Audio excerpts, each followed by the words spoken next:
بسم الله الرحمن الرحيم. إن الحمد لله نحمده ونستعينه ونستغفره ونعوذ بالله من شرور أنفسنا ومن سيئات أعمالنا. من يهده الله فلا مضل له ومن يضلل فلا هادي له، وأشهد أن لا إله إلا الله وحده لا شريك له، وأشهد أن محمدًا عبده ورسوله. يا أيها الذين آمنوا اتقوا الله حق تقاته ولا تموتن إلا وأنتم مسلمون. يا أيها الناس اتقوا ربكم الذي خلقكم من نفس واحدة وخلق منها زوجها وبث منهما رجالا كثيرا. اتقوا الله الذي تساءلون به والأرحام إن الله كان عليكم رقيبا. يا أيها الذين آمنوا اتقوا الله وقولوا قولا سديدا يصلح لكم أعمالكم ومن يطع الله ورسوله فقد.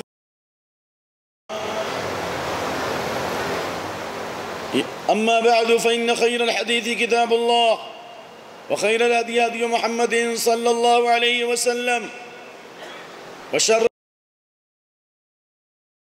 وكل محدثة بدعة وكل بدعة ضلالة وكل ضلالة في النار. فأعوذ بالله السميع العليم من الشيطان الرجيم. يوم نقول لجهنم هل امتلأت وتقول هل من مزيد وأزلفت الجنة للمتقين غير بعيد. آواز مت بڑھاؤ. هذا ما توعدون لكل أواب حفيظ من خشي الرحمن بالغيب وجاء بقلب منيب ادخلوها بسلام ذلك يوم الخلود. وقال تعالى: يا أيها الذين آمنوا إن تنصروا الله ينصركم ويثبت أقدامكم. وقال تعالى: يا أيها الذين آمنوا قوا أنفسكم وأهليكم نارا وقودها الناس والحجارة عليها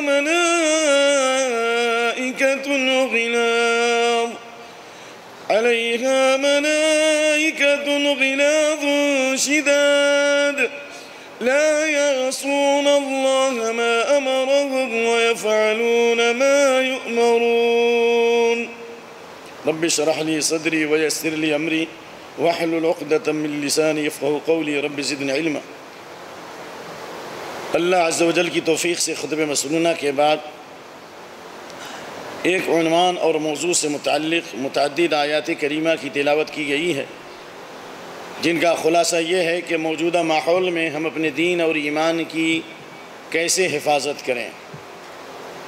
اللہ رب العالمین نے ہمیں اس بات کی تعلیم دی ہے کہ ہم محافظ بھی بنیں اور حافظ بھی بنیں. جس طرح ہم قرآن و سنت کے حافظ ہیں، اس سے زیادہ ضرورت ہے کہ ہم محافظ بنیں. حافظ کے لیے اللہ نے وعدہ نہیں کیا جنت کا، لیکن محافظ کے لیے وعدہ کیا. اللہ فرماتا: والذین هم علی صلواتہم یحافظون اولئک هم الوارثون الذین یرثون الفردوس.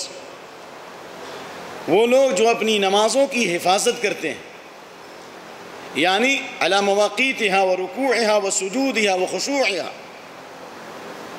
یعنی معطوفیت الارکان والشروط، یعنی جو لوگ نمازوں کو اچھی طرح رکوع کر کے سجدے کے ساتھ، خشوع و خضوع کے ساتھ، اعتدال کے ساتھ، طمانینت کے ساتھ ادا کرتے ہیں، اللہ نے انہیں ہی مومن کامل کہا ہے اور وہی جنت الفردوس کے وارث ہیں.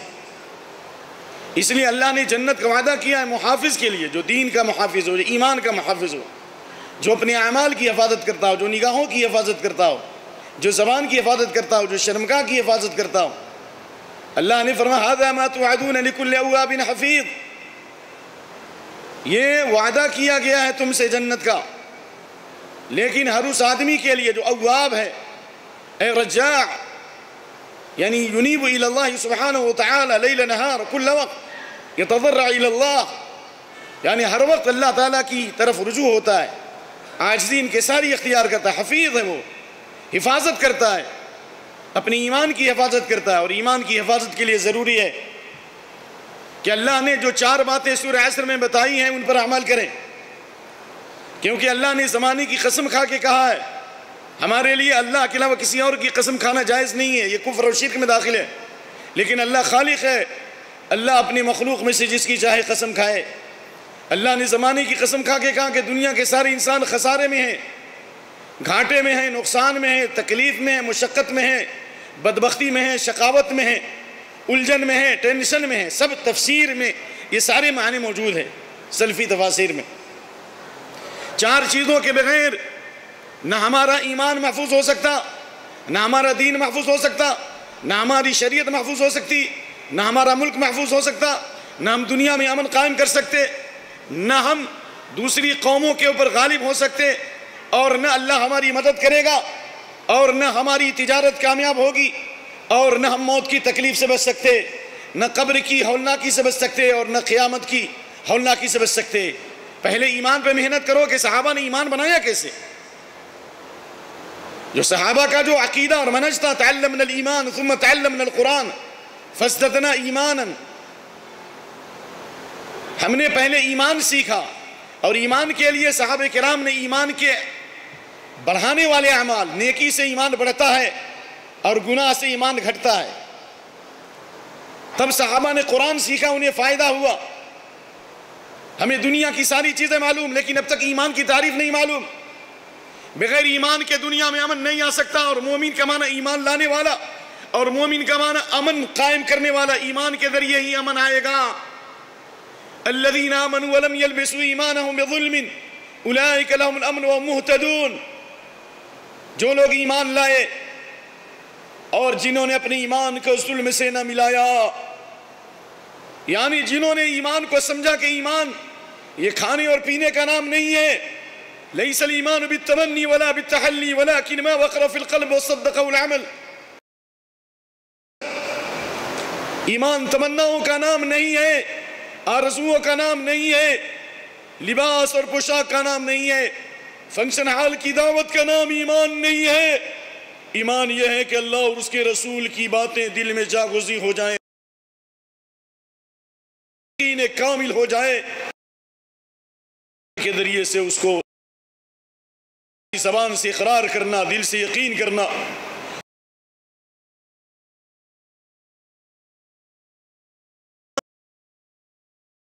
اس کے ساتھ ہمیں تمام آفتوں سے بچائے گا۔ الذین آمنوا وعملوا الصالحات فلهم اجر غیر قال ابن عباس من قرأ الى ارض العمر، ایمان کے ساتھ جس نے قرآن پڑھا، قرآن کو سمجھا، اس پر عمل کیا، کے مطابق زندگی گزاری، اللہ زندگی کے لاسٹ اسٹیج میں گا، ہاں نہیں کرے گا الا الذین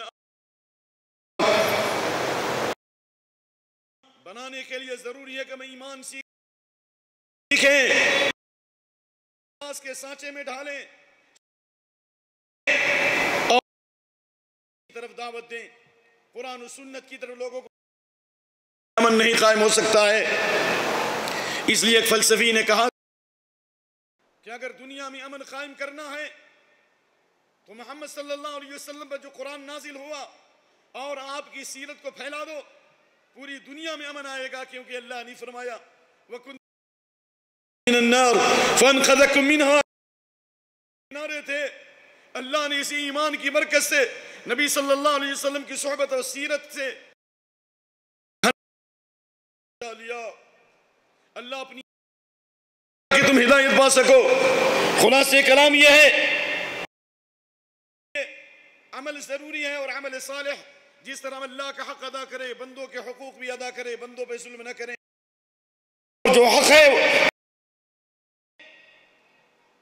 اس راہ میں جو مشکلات پیش آئے ان پر صبر کریں. یہ فرمان ہے اللہ کے دین کی تبلیغ کے لیے آئے, ہم دنیا میں امن قائم دنیا والوں کو ایمان کا درس دینے کے لیے آئے, بندوں کو بندوں کی بندگی غلامی سے نکالنے کے لیے آئے, اسلام کی کشادگی کی طرف لانے کے لیے آئے. اگر ہم اپنا سبق بھول جائیں گے تو کیا اللہ ہمیں معاف کر دے گا؟ ان تنصر اللہ اللہ ہے کہ اللہ کی توحید کو پڑھو, صفات کا مطالعہ کرو, اللہ کے حق کو جانو کہ عبادت کی جائے اور اس کی عبادت میں کسی کو شریک نہ کیا جائے. سجدے اسی کے لیے, رکوع اسی کے لیے, دعائیں اسی کے لیے, ہر چیز اللہ ہی سے, تو اللہ سے مانگو. جوتے کا تسمہ در کریم سے نہیں ملتا, جو مانگو. ایمان صحیح کرو, توحید کو سمجھو, توحید کی دعوت دو. یا اللہ وانتم الاعلون ان کنتم مومنین, تم سوپر رہو گے, اوپر رہو گے. لاؤ ایمان کے ذریعے دنیا میں وَلِلَّهِ الْعِزَّةُ وَلِرَسُولِهِ وَلِلْمُؤْمِنِينَ کے لیے اور اس کے رسول کے لیے ہے اور ایمان والوں کے لیے ہے. این الایمان, این تعلمنا الایمان. صحابہ کرام میں صحابہ کرام کی مجلس ایمان سے پر ہوتی تھی, معمور ہوتی تھی. صحابہ کرام حلموا بنا نزداد ایمانا, خبر اور ایک صحابی دوسرے صحابی سے ملتا تھا, اس وقت کی روشنی میں وہ اپنا محاسبہ نہ کرے کہ ہم نے کتنا دین سیکھا, ہم نے عمل کے لوگوں کو دعوت دی, ہم نے مشکلات پر صبر کیا کہ نہیں کیا. کیوں؟ اس لیے کہ بغیر صبر کے اللہ سے عافیت مانگو, صبر کرو. صابرین کے ساتھ ہے کرام کو. یہ جب مکے میں ظلم حد سے زیادہ بڑھ گیا تھا, خباب بن ارت آتے ہیں, کہتے ہیں یا رسول اللہ الا تدعو لنا الا تستنصر لنا, کیا آپ ہمارے لیے دعا نہیں کریں گے, کیا مدد نہیں کریں گے؟ کیونکہ حضرت بلال حبشی کو گرم ریت پر لٹایا جا رہا تھا, حضرت خبیب کو پھانسی دی گئی, حضرت خباب کو آگ کے انگارے پر لٹایا گیا, اور اسی طرح بعض لونڈیوں کی آنکھوں میں لوہے کی سلاخیں لگائی گئی. حضرت سمیہ رضی اللہ عنہ نے اسی ایمان کی خاطر دین پر ثابت قدمی کا مظاہرہ کرتے ہوئے اپنی جان کو قربان کر دیا. کیا آپ نے نہیں فرمایا کہ تم سے پہلے لوگ جب دین پہ ثابت قدم تھے, یحفر له فی الارض, زمین میں گڈھے کھود دیے جاتے تھے اور ان کو گاڑ دیا جاتا تھا, فیوضع علیہ بالمنشار, اور آرے کے ذریعے ان کے جسم کو ٹکڑے ٹکڑے کر دیا جاتا تھا, پھر بھی دین سے نہیں پھرتے تھے, دین پہ ثابت قدم رہتے تھے. دین کی قیمت ہے یہ, دنیا کی ساری چیزیں ہیچ ہیں, دین کی سب سے زیادہ قیمت ہے. ام حسبتم ان تدخلوا الجنہ ولما یاتکم مثل الذین خلوا من قبلکم مستهم الباساء والضراء. جنت آسان نہیں ہے, جنت یہ تمناؤں کا نام نہیں ہے, آرزوؤں کا نام نہیں ہے,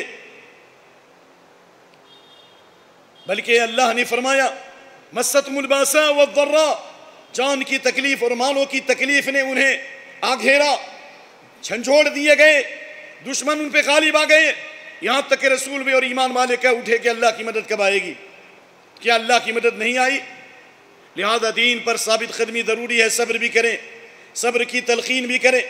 من عز اخاه المسلم في مصیبت کساه اللہ سندسا من استبرق الجنہ یحبر بها یوم القیامہ. جس کسی نے اپنے مسلمان بھائی کو صبر کی تلقین کی, اللہ قیامت کے دن اولین اور آخرین کے سامنے اللہ سبز رنگ کا جنتی لباس پہنائے گا, جس پر لوگ رش کریں گے. دین پہ ثابت قدم رہو, ایمان کی حفاظت کے لیے تقوی اور صبر ضروری ہے. وَإِن تَصْبِرُوا وَتَتَّقُوا لَا يَضُرُّكُمْ كَيْدُهُمْ شَيْئًا. اگر دین پہ ثابت قدم رہو گے, ہزار برق گرے لاکھ آندھیاں برسے, جو پھول کھلنے والے وہ کھل کر رہیں گے. اور کچھ سمجھ کر ہی ہوا ہوں موج دریا کا حریف, کچھ سمجھ کر ہی ہوا ہوں موج دریا کا حریف, ورنہ میں بھی جانتا ہوں عافیت ساحل میں ہے. دین پہ ثابت قدم رہو گے, تقوی اختیار کرو گے, دشمنوں کا مکر و فریب تمہیں نقصان نہیں پہنچائے گا، اللہ تمہاری حفاظت کرے گا۔ یہی ایمان اور تقویٰ تھا کہ بدر میں 313 تھے، لیکن صحابہ کرام نے اللہ کو پکارا، استغیثون ربکم، اللہ کو پکارا، اللہ سے فریاد رسی کی، اللہ نے مدد کی، اور اللہ نے فرمایا فاستجاب لکم انی ممدکم بألف من الملائکہ مردفین، اللہ نے 1000 پے در پے فرشتوں سے مدد فرمائی۔ کیا اللہ کے شادیانے اور اللہ کی نصرت کے وعدے ہمارے لیے آج نہیں ہیں؟ یقیناً ہیں، لیکن شرط یہ ہے کہ ہم اللہ کے دین کی فکر کریں، اللہ کے دین کی تبلیغ اور اشاعت کریں، یہ ہمارے لیے ضروری ہے، اور اس کے لیے ضروری ہے کہ ہم اپنے آپ سے شروع کریں، اپنے گھر والوں سے شروع کریں۔ بڑی بڑی دکانوں کے بینر لگائے جا رہے ہیں، کال سینٹر قائم کیے جا رہے ہیں، ماشاءاللہ بڑے بڑے سپر مارکیٹ بن رہے ہیں۔ این حق اللہ، این الدعوت الی اللہ، جس کے لیے اللہ نے ہمیں برپا کیا، جس کے بغیر ایمان اللہ کے ہمارا قبول نہیں ہے۔ دعوت کا ذکر پہلے ہے، ایمان کا ذکر بعد میں ہے۔ 110 نمبر کی آیت سورہ آل عمران کی، کنتم خیر امۃ اخرجت للناس تأمرون بالمعروف وتنہون عن المنکر وتؤمنون باللہ، تم سب سے بہترین امت ہو، 70 امتوں کے برابر ہو، تمام امتوں پر قیامت کے دن یہ امت گواہی دے گی۔ جنتیوں کی 120 صفحے ہوں گی، 80 من هذه الامہ، 80 صفحے صرف اس امت کی ہوں گی، لیکن اس امت میں شامل ہونے کے لیے عمر بن خطاب فرماتے ہیں یہ ضروری ہے کہ تأمرون بالمعروف، اے کال سینٹر قائم کرنے والوں، اے فنکشن ہال کی دعوت دینے والوں، کہاں ہے توحید کی دعوت، کہاں ہے سنت کی دعوت، کہاں اخلاص کی دعوت، کہاں معاشرے کی اصلاح کی فکر؟ لمحوں نے خطا کی تھی، صدیوں نے سزا پائی۔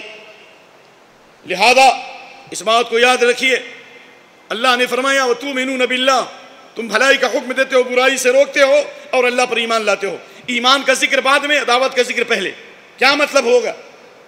بغیر دعوت کے ایمان ہمارا محفوظ نہیں، بغیر دعوت کے ہمارا ایمان مقبول نہیں، اس لیے کہ اللہ رب العالمین نے فرمایا اتقوا اللہ وقولوا قولا سدیدا یصلح لکم اعمالکم، اللہ کا تقوی اختیار کرو، حق بات کرو۔ سب سے حق بات توحید کی دعوت ہے، یہ میری تفسیر نہیں، ابن عباس کے شاگرد اکرمہ کی تفسیر ہے۔ کلمہ توحید کی دعوت دو گے، یصلح لکم اعمالکم، اعمال باطنی اعمال کی، اور جب اعمال ہو جائیں گے قولوا قولا سدیدا، اگر تم اللہ کی مدد کرو گے اللہ تمہاری مدد کرے گا، وَيُثَبِّتَ قَدَامَكُمْ، اور اللہ تمہارے قدموں کو جمع دے گا۔ سوال، قوم نوح تباہ کیوں کر دی گئی پانی کے عذاب سے؟ قوم ہود یعنی قوم عاد کو اللہ نے ہواؤں کے ذریعے کیوں ہلاک کیا؟ قوم ثمود کو چنگھاڑ کے ذریعے اللہ نے کیوں نیست و نابود کر دیا؟ قوم شعیب کو زلزلے اور آگ کی بارش کے ذریعے اور چنگھاڑ کے ذریعے اللہ نے تباہ کیوں کیا؟ فرعون کو اللہ نے غرقاب کیوں کیا؟ اللہ نے ان تمام واقعے کے بعد فرمایا، اللہ نے ان تمام واقعے کے بعد اللہ رب العالمین نے فرمایا وَمَا كَانَ رَبُّكَ لِيُهْلِكَ الْقُرَىٰ بِظُلْمٍ وَأَهْلُهَا مُصْلِحُونَ، تیرا رب بستی والوں کے ہلاک نہیں کرتا اگر بستی والے اصلاح کا کام کریں گے۔ اگر اصلاح کا کام کرنے والے ہوتے فَلَوْلَا كَانَ مِنَ الْقُرُونِ مِنْ قَبْلِكُمْ أُولُو بَقِيَّةٍ يَنْهُونَ عَنِ الْفَسَادِ فِي الْأَرْضِ إِلَّا قَلِيلًا مِّمَّنْ أَنجَيْنَا مِنْهُمْ، تم سے پہلے لوگوں میں ایسے لوگ کیوں نہیں ہوئے، یعنی بہت کم لوگ ہوئے، ایسے لوگ کیوں نہیں ہوئے جو ان کو برائی سے روکتے، فساد سے روکتے، شرک سے روکتے، ظلم سے روکتے، مگر تھوڑے لوگوں نے یہ کام کیا، اللہ نے ان کو نجات دی۔ اور اللہ نے سورہ مائدہ میں یہودیوں کی پوری عادتیں اور خصلتیں بیان کرنے کے بعد اللہ نے فرمایا وَتَرَى كَثِيرًا مِّنْهُمْ يُسَارِعُونَ فِي الْإِثْمِ وَالْعُدْوَانِ وَأَكْلِهِمُ السُّحْتَ لَبِئْسَ مَا كَانُوا يَعْمَلُونَ، یہ یہودیوں پر اللہ کی لعنت، اللہ کا غضب نازل ہوا، اللہ نے ظالم و جابروں کو مسلط کر دیا۔ کیوں؟ اس لیے کہ گناہ میں آگے بڑھتے تھے، ایک دوسرے سے آگے بڑھتے تھے، حرام خوری میں، سود میں، رشوت میں آگے بڑھتے تھے، غلط باتوں کو پھیلاتے تھے۔ اللہ نے فرمایا لولا ينهاهم الربانيون والاحبار، ایسا کیوں نہیں ہوا کہ ان کے علماء اور ان کے عباد اور ان کے فقہاء ان کو بری بات کہنے سے، جھوٹ بولنے سے، حرام کھانے سے روکتے. ان کے علماء نے نہیں روکا یا روکنے والے تھوڑے تھے، اس لیے پوری قوم بنی اسرائیل پر اللہ کا عذاب آیا، بندر اور سور بنا دیے گئے. اور اللہ کے نبی کی حدیث لے آتی ہے علی امتی کما تعالی بنی اسرائیل. جو حالات یہودیوں کے ہوئے، جو نصارہ کے حالات ہوئے، بنی اسرائیل کے حالات ہوئے، وہ ساری حالتیں اس امت میں طاری ہوں گی، وہ ساری برائیاں اس امت میں داخل ہوں گی. ہم نے اور آپ نے بھی دعوت کا کام نہیں کیا تو اللہ رب العالمین کا عذاب آئے گا اور اللہ کی گرفت ہوگی، اور اللہ رب العالمین ہمارے اوپر عذاب نازل فرمائے گا. اور اس بات کو یاد رکھیے، واتقوا فتنة لا تصيبن الذين ظلموا منكم خاصة. اس فتنے سے بچو. فتنے سے مراد عذاب ایک، دوسری تفسیر فتنے سے مراد مصیبت. فتنے سے بچو، عذاب سے بچو. تمہارے گناہ کی وجہ سے، معصیت کی وجہ سے، شرک کی وجہ سے، کفر کی وجہ سے جب مصیبت آئے گی تو عام اور خاص سب اس کے شکار ہوں گے. حضرت عبداللہ بن زبیر، حضرت زبیر بن عوام کو جب مطرف بن عبداللہ نے کہا کہ آپ نے حضرت عثمان بن عفان رضی اللہ عنہ کی شہادت کا واقعہ دیکھا اور ان کی شہادت کے بعد آپ ان کے خون کے بدلہ کے لیے آئے ہو، پہلے سے کیوں نہیں حفاظت کی؟ تو حضرت زبیر بن عوام نے یہ آیت پڑھی کہ ہم لوگ نبی صلی اللہ علیہ وسلم زمانے میں یہ آیت پڑھتے تھے، لیکن اس وقت ہم کو یہ آیت سمجھ میں نہیں آئی، ہمیں نہیں معلوم کہ ہم اس فتنے میں مبتلا ہوں گے. لیکن جب جنگ جمل اور جنگ صفین کا واقعہ ہوا، مسلمانوں نے مسلمانوں پہ حملہ کیا اور شیطانوں نے ان کے درمیان فتنہ ڈالا، تو ان کو یہ آیت سمجھ میں آئی، واتقوا فتنة لا تصيبن الذين ظلموا منكم خاصة. اس فتنے سے اور عذاب سے ڈرو. جب وہ فتنہ اور عذاب آئے گا تو صرف ان لوگوں پہ نہیں جو ظالم ہیں، بلکہ جو کے ساتھ گھن بھی پیسیں گے، بروں کے ساتھ نیک لوگ بھی پیسیں گے. اللہ کا عذاب آئے گا تو سب پر آئے گا دنیا میں، لیکن شرط یہ ہے والذی نفسی بیدی لتامرن بالمعروف ولتنہون عن المنکر.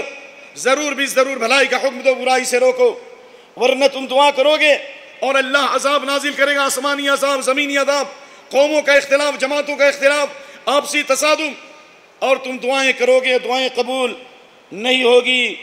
اس لیے امن قائم کرنے کے لیے ضروری ہے، امن اور شانتی کے لیے ضروری ہے کہ ہم علم کی طرف متوجہ ہوں، علماء سے علم حاصل کریں، ہر سنی بات کو بیان نہ کریں، اس سے اور فتنہ پیدا ہوگا. آپ نے 1386 نمبر کی حدیث سنی بخاری کی کہ نہیں، کہ قیامت تک عذاب دیا جا رہا ہے جھوٹی خبر پھیلانے والے کو. اما الذي رايته شق وصدق فكذاب يحدث بالكذب فتحمل عنه الافاق فيصنع به الى يوم القيامه.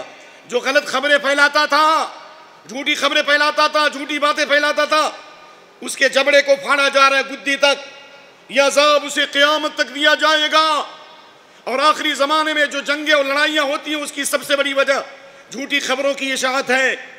اس حدیث کو میں نے اس سے پہلے بھی پیش کیا، لیکن بعض بھائیوں نے کہا کہ یہ حدیث ضعیف ہے، پھر میں نے تحقیق کی، حدیث انشاءاللہ حسن درجے کی. ستکون فتن، قریباً قریب فتنے کی آگ پوری دنیا میں بھڑکے گی.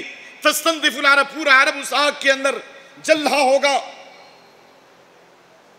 لیکن اللسان فی اشد من وقع السیف، ان فتنوں میں زبان کا فتنہ تلوار کے فتنوں سے زیادہ تیز ہوگا.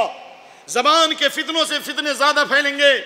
اس لیے یاد رکھو، لا یستقیم ایمان عبد حتی یستقیم قلبہ ولا یستقیم قلبہ حتی یستقیم لسانہ. ایمان اس وقت تک صحیح نہیں ہو سکتا جب تک دل صاف نہ ہو. دل کو کینہ کبر سے صاف رکھو، اور دل اس وقت تک صحیح نہیں ہوگا جب تک کہ آدمی کی زبان درست نہ ہو. دل زبان صحیح ہوگی، حق سچ بولو گے، توحید کی بات بولو گے، محبت کی بات بولو گے، پریم کی بات بولو گے، لوگوں کو جوڑو گے تو دل صحیح ہوگا، اور دل صحیح ہوگا تو ایمان صحیح ہوگا. زبان خراب تو دل خراب ہے، دل خراب تو ایمان خراب. اللهم اهد قلبي وسدد لساني واسلل سخيمة قلبي. يقول قولي هذا واستغفر الله لي ولكم ولسائر المسلمين واستغفروا إنه الغفور الرحيم. الحمد للہ وحدہ والصلاة والسلام علی من لا نبی بعد من بعد. خطبے کا وقت نہایت ہی مختصر ہوتا ہے اور ایک ایک مسئلے پر گفتگو کرنا مشکل ہے، اس لیے میں نکات ہوئے پوائنٹس آپ کے سامنے پیش کرتا ہوں.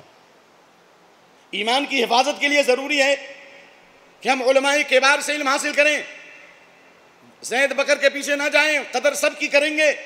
جو جس فن کا جاننے والا ہے اس علم حاصل کرنا. ہم کھڑکی توڑ کے بھی آ سکتے تھے, دروازے سے کیوں آئے؟ وَأْتُوا الْبُيُوتَ مِنْ أَبْوَابِهَا اسْتَقْرِئُوا الْقُرْآنَ مِنْ أَرْبَعٍ خُذِ الْعِلْمَ مِنْ أَهْلِ. جو علماء علم کے متمکنین ہیں ان سے علم حاصل کیجئے. نمبر 1. نمبر 2, ایمان کا تقاضا یہ ہے کہ ہم اس وقت جو ارتداد کی جو لہر دوڑ رہی ہے, فتنہ فساد کی جو گرم بازاری ہے, ہم مالی پوزیشن بھی مضبوط کریں, دارالقضا بھی قائم کریں. اللہ نے طاغوت سے فیصلہ کرانے سے منع کیا. نوح علیہ السلام کی عمر مل جائے, قارون کا خزانہ مل جائے تو شاید انصاف ملے, بہت کم انصاف ملتا ہے. یہ قرآن و سنت کا مرکز ہے, امن کا مرکز ہے. آج دیکھیے سمر کورس 3 دن کے لیے چل رہا ہے. اللہ قبول کرے مسجد ہادہ کی خدمات کو اور تمام ذمہ داروں کو اور معاملین کو اللہ تعالیٰ دنیا آخرت کی بھلائی سے نوازے. حلقات جس طرح قائم کرتے ہیں اسی اپنے مسائل قرآن و سنت سے حل کرائیے. جنازہ پڑھانے کے لیے مولانا, نکاح کے لیے مولانا, اور اپنی زندگی کو جو فیملی کے جو مسائل ہے اس کے لیے طاغوت کا سہارا لے رہے ہیں تو اللہ کی مدد کیسے آئے گی؟ ہم کیوں نہیں دارالقضا قائم کرتے؟ اسی طریقے سے عدل اور انصاف قائم کرنے کے لیے ضروری ہے کہ 2 چیز پر فوکس کریں. ابھی ہندوستانی ماحول میں انہو کان ظلوما جہولا کا مطلب کیا ہوا؟ ٹائم تو ہے نہیں. نمبر 1, علمی ماحول قائم کیجئے اور ظلم کو ختم کر عدل اور انصاف قائم کیجئے. اللہ کے نبی صلی اللہ علیہ وسلم نے نبوت کے نبی بننے سے 5 سال پہلے, یعنی جس وقت آپ کی عمر 35 سال کی تھی, اس وقت حلف الفضول میں آپ نے شرکت کی تھی. جب مکہ کے لوگوں نے اس بات پر اتفاق کیا کہ ہم کسی مظلوم پر جب دیکھیں گے ظلم تو اس کا حق دلائیں گے, آپ نے فرمایا لو دعیت به فی الاسلام لاجبتہ, اگر اسلام میں بھی مجھے بلایا گیا, یعنی اگر کسی کافر نے بھی عدل اور انصاف قائم کرنے کی دعوت دی, مظلوموں کی تائید میں, ظالموں کے خلاف اگر کسی غیر مسلم نے بھی آواز اٹھائی تو میں اس کا ساتھ دوں گا. یہ ہے یا نہیں؟ آخر صلح حدیبیہ کیوں کیا آپ نے؟ میں پوچھتا ہوں آپ سے. ظلم کو روکنے کے لیے نا. صلح حدیبیہ کو کیوں توڑا؟ اس لیے کہ بنو خزاعہ یہ کافر لوگ تھے, ابھی اسلام نہیں لائے تھے سب لوگ. لیکن جب بنو خزاعہ جو نبی صلی اللہ علیہ وسلم کے ایگریمنٹیڈ والے تھے, جب ان پر حملہ کر دیا گیا, کفار مکہ کے ساتھ جو ایگریمنٹ تھا ٹوٹ گیا. اللہ اکبر. اس لیے مولانا ابوالکلام آزاد نے کہا تھا کہ غیر مسلم تمہارا مذہبی مخالف ہو سکتا ہے لیکن وطنی مخالف نہیں ہو سکتا. ظلم کو روکنے کے لیے اگر کوئی بھی تحریک برپا ہوتی ہے ہم اس کے ساتھ ہیں. یہ انبیائی مشن ہے اور یہ نبی صلی اللہ علیہ وسلم کا طریقہ تھا. اس لیے مولانا ابوالکلام آزاد نے کہا تھا کہ لال قلعہ کی مسجد سے اگر, لال قلعہ کی فصیل سے اگر کوئی کھڑے ہو کر آواز دے, اے آزاد میں تجھے اختیار دیتا ہوں, یا تو یہ دیش آزاد ہوگا یا ہندو مسلم اتحاد باقی رہے گا, تو میں کہوں گا دیش آزاد نہ ہو لیکن ہندو مسلم اتحاد باقی رہے. کیوں؟ اس لیے کہ ہماری مخالفت سے, ہماری زندگی سے ان کی زندگیاں بدلیں گی. مسلمانوں نے صلح حدیبیہ کے بعد جو دعوت کا کام کیا وہ پہلے اور بعد میں کبھی نہیں ہوا. حضرت انس کہتے تھے کہ تم فتح مکہ کو فتح مبین بولتے ہو اور ہم صحابہ صلح حدیبیہ کو فتح مبین بولتے تھے. ہم اپنے اخلاق سے ہندوستان میں ستی کی رسم کیسے ختم ہوئی؟ پتی کے بعد پتنی کو چیتا پر چڑھایا جاتا تھا. بہت ساری رسمیں تھیں, ہمارے آنے سے یہ رسمیں ختم ہوئی ہیں. یہ ایمان کی خوشبو لے کر آئے. صحابہ کرام نے گنگا جمنا کے کنارے وضو کیا, غیر مسلموں کو اخلاق پیش کیا. آج بھی اسی کی ضرورت ہے میرے دوستو, میرے بھائیوں. لہذا ظلم کے خلاف ہم پورے مسلمان ایک ہیں اور یہ اسلام ہمیں تعلیم دیتا ہے, اور یہ اسلام کی دعوت ہے. لہذا ہمارے ایمان کی حفاظت کے لیے یہ بھی ضروری ہے کہ ہم ظلم کو روکنے کے لیے عدل و انصاف قائم کریں.